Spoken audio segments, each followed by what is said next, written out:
From the home of the Widener Pride, this is WidenerPride.com as we continue our series of preseason interviews for the 2014-2015 winter season. I'm joined by men's basketball coach Chris Cridio. Coach, thank you for joining us. Thanks for having me, Derek. Coach, you're coming off a 13-12 season last year. The keystone of your lineup, Greg Lawson.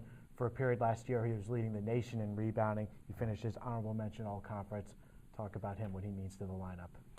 Well, he means a lot to our lineup, obviously. I mean, he is our anchor back there defensively.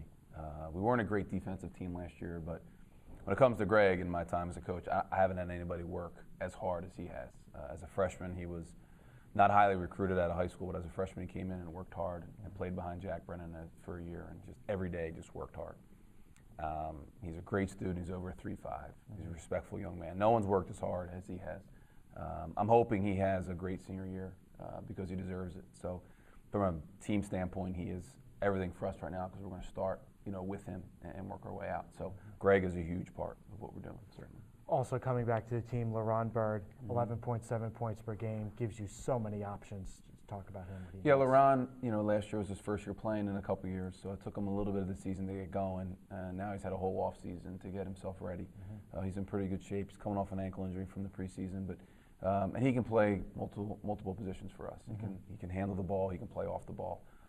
So yeah, he's certainly having a returner at the guard spot in our league is always important, especially someone we know can score. He has the ability to score, but he can also facilitate when he needs to too. So that certainly helps. Two more guards who are back in the fold, David Nicholson, Mark Prisbalkowski. I mean, had very good years last year. Talk about them this year. Yeah, I mean, Mark and David, having experienced guards in our league is important, is vital. Most of the teams in our league that go on and win our conference championship have experienced guards. LaRon, David, and Priz all finished in the top 10 in three-point field goal percentage, which is a great thing for us having Greg. David is a junior now, and we expect him to take kind of that next step. And Mark is a senior, as a senior point guard, and he can play a little off the ball too. We just expect those two guys, as two juniors and a senior, to play, with the experience that's going to help us, compete for a playoff spot. Okay, well, you look at who else is going to step up this year. A lot of newcomers, a lot of new faces.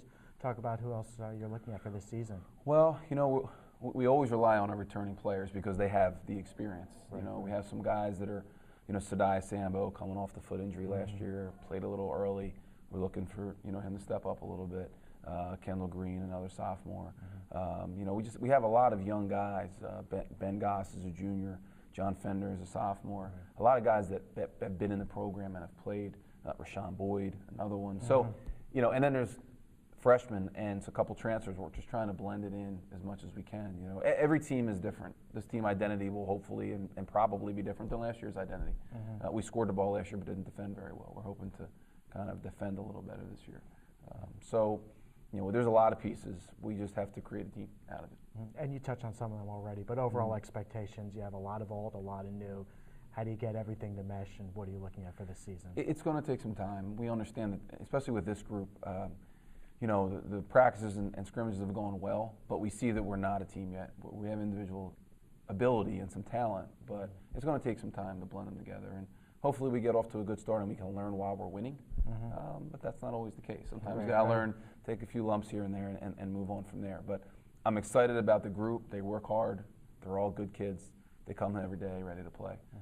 But it's going to be a building process. If we can maintain our level of intensity and get to January with this group, I think we have a chance to be a playoff team. Well, the season starts for Widener on November 15th against Penn State Lehigh Valley in the Widener Tip-Off for Autism Awareness. We thank head coach Chris Cridio for joining us. Thank you, Darren. And we thank you for your support of Widener University Athletics.